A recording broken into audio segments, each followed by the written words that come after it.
अस्सलाम वालेकुम, मैं हूं नोमान सईद और मैं आप लोगों को इस सीरीज़ के 33rd ट्यूटोरियल में खुशामदीद कहता हूं। इस ट्यूटोरियल में हम टेक्स्ट फॉर्मेटिंग के बारे में बात करेंगे। टेक्स्ट फॉर्मेटिंग में जो हम टॉपिक्स कवर करेंगे हमारे पास text colour, text alignment, text decoration, text transformation, हमारे पास प्रॉपर्टीज़ हैं, उनको हम डिस्कस करेंगे, उस पर हम एग्जांपल्स करेंगे। तो हम टेक्स्ट कलर से स्टार्ट लेते हैं। सबसे पहले नोटपैड++ ओपन कर लें और यहाँ पर मैं बॉडी में एक हेडिंग दे देता हूँ, टेक्स्ट फॉर्मेटिंग। टेक्स्ट फॉर्मेटिंग, अच्छा ये हमारे पास हो गया। और अगर अब मैं इसको चाहता हूँ कि मैं इसको सेंटर करूँ, उसके लिए मैं क्या करूँगा, टेक्स्ट अलाइनमेंट की प्रॉपर्टी यूज़ करूँगा, टेक्स्ट अलाइन सेंटर। और अगर इसका कलर अब हमने चेंज करना है तो उसके लिए हमारे पास जो प्रॉपर्टी है वो है कलर, उसको मैं ग्रीन कर लूँगा। तो ये हमारे पास दो प्रॉपर्टीज़ हो गई। इसको मैं रन करके आपको दिखाता हूँ। ये हमारे पास टेक्स्ट फॉर्मेटिंग होगी। तो कलर की प्रॉपर्टी आपने देख ली कि आप किस तरह देंगे, और आपको मैंने कहा है कि हम इसको बाई नेम भी कर सकते हैं, हेक्साडेसिमल में जो इसकी वैल्यू होती है उसके थ्रू भी कर सकते हैं, और RGB कलर के थ्रू भी। और वो हम इस कलर पिक सॉफ्टवेयर को यूज़ करते हुए यहाँ से वैल्यू ले सकते हैं, जो भी RGB की वैल्यू है या कोई और हमारे पास जो भी वैल्यूज़ हैं। अच्छा, अब मैं इस टेक्स्ट अलाइनमेंट के टॉपिक की तरफ आता हूँ। एक एग्जांपल तो टेक्स्ट अलाइनमेंट की यहाँ भी हो गई, एक दूसरी यहाँ पर कर लेते हैं। मैं एक पैराग्राफ बनाता हूँ जिसके क्लास को मैं, जो क्लास एट्रीब्यूट है उसको एक वैल्यू देता हूँ डेट। स्टार्टिंग टैग हो गया मेरे पास। उसके बाद मैं यहाँ पर रैंडम डेट लिख देता हूँ कोई। उसके बाद इसको मैंने बंद कर दिया पैराग्राफ टैग को। अब मैं स्टाइल में आके यहाँ पर इस पैराग्राफ की अगर मैंने अलाइनमेंट करनी है तो मैं p.date लिखूँगा, जिससे ब्राउज़र को पता चलेगा कि मैं इस पैराग्राफ एलिमेंट और जिसकी क्लास वैल्यू डेट है उसकी बात कर रहा हूँ। उसको मैं राइट कर दूँगा। तो ये मेरे पास यू बना आ जाएगा। अच्छा, ये मेरे पास टेक्स्ट अलाइन की बात होगी। अब टेक्स्ट डेकोरेशन के टॉपिक को करते हैं। यहाँ पे मैं एक पैराग्राफ लेता हूँ जिसकी क्लास एट्रीब्यूट को मैं रैंडम नाम से एक वैल्यू दे देता हूँ, और मैंने एक यहाँ पे मैं क्लोजिंग टैग भी लिखता हूँ। मैंने एक वेबसाइट से कोई भी रैंडम पैराग्राफ उठाया हुआ है, उसको मैं यहाँ पर पेस्ट कर देता हूँ। इसको मैं थोड़ा यहाँ से ब्रेक करता हूँ ताकि आपको सही तरह नज़र आ जाइए। अच्छा, इसके बाद मैं अब चाहता ये हूँ कि इस पूरे टेक्स्ट को मैं अंडरलाइन करूँ। उसके लिए मैं यूँ करूँगा कि मैं टेक्स्ट डेकोरेशन प्रॉपर्टी को यूज़ करते हुए इसको कर सकता हूँ। उसके लिए मैं p.random, ताकि इस पैराग्राफ को मैं स्पेसिफाई कर सकूँ, और उसके बाद मैं टेक्स्ट डेकोरेशन, मेरे पास एक प्रॉपर्टी है CSS में, उसको यूज़ करते हुए मैं इसको वैल्यू दे देता हूँ अंडरलाइन। इसको मैं सेव करता हूँ। अब मैं इसको रन करता हूँ तो देखिए मेरे पास पूरे टेक्स्ट अंडरलाइन आ गया है। एक दो और भी इसकी वैल्यूज़ हैं, उनको भी हम चेक करते हैं। अंडरलाइन के बजाय अगर हम ओवरलाइन इसको कर लें तो हमारे पास क्या होगा, फिर हमारे पास लाइन इस टेक्स्ट के ऊपर बना हुआ आएगा।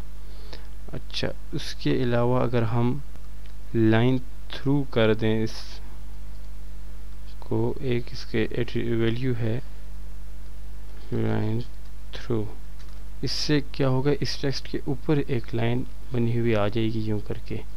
तो ये हमारे पास टेक्स्ट डेकोरेशन की प्रॉपर्टीज होगी। इसको मैं यहाँ से ख़त्म कर देता हूँ, इसको मैं अंडरलाइन कर लेता हूँ। अच्छा, यहाँ पे मैं एक और एग्जांपल करता हूँ। यहाँ पे मैं इस टेक्स्ट को किसी वेबसाइट के साथ लिंक कर लेता हूँ। तो ए टैग को मैं यूज़ करते हुए href एट्रीब्यूट को एक वैल्यू देता हूँ,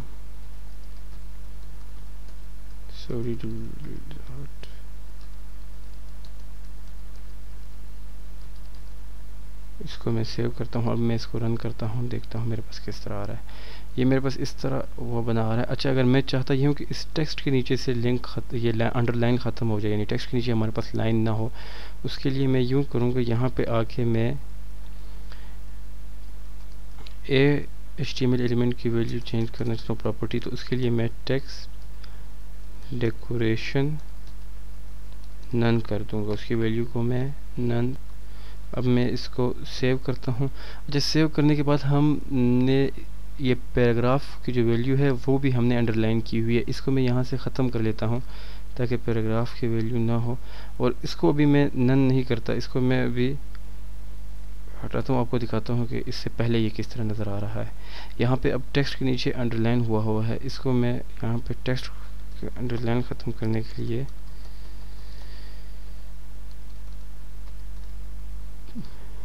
टेक्स्ट डेकोरेशन नन कर लूँगा, और अब जब मैं चेक करूँगा तो टेक्स्ट के नीचे से लाइन ख़त्म हो जाएगी।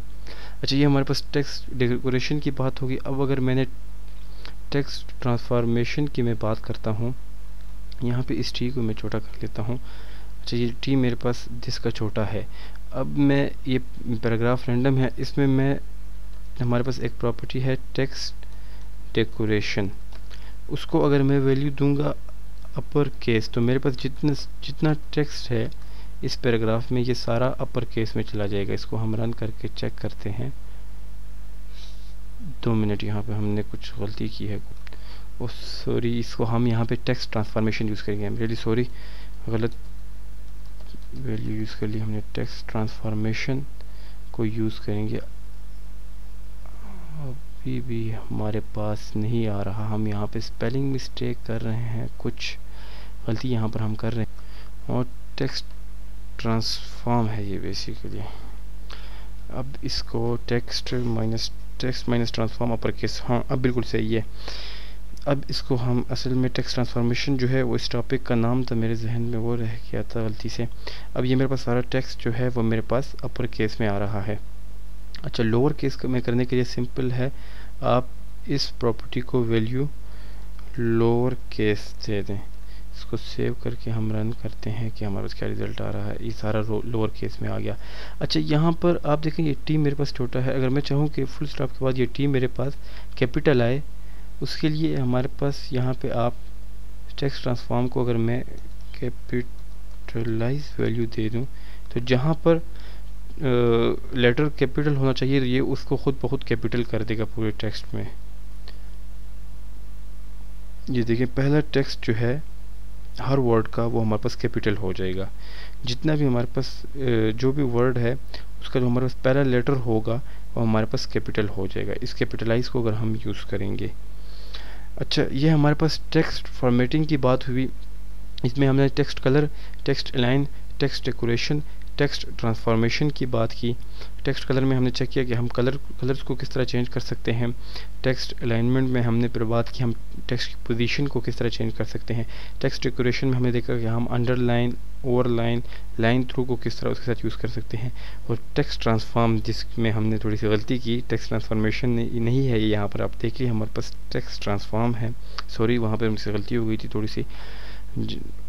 टेक्स्ट ट्रांसफॉर्म जो है उसकी वैल्यूज़ हमने लोअर, अपर और कैपिटलाइज जो है उसके साथ देख ली।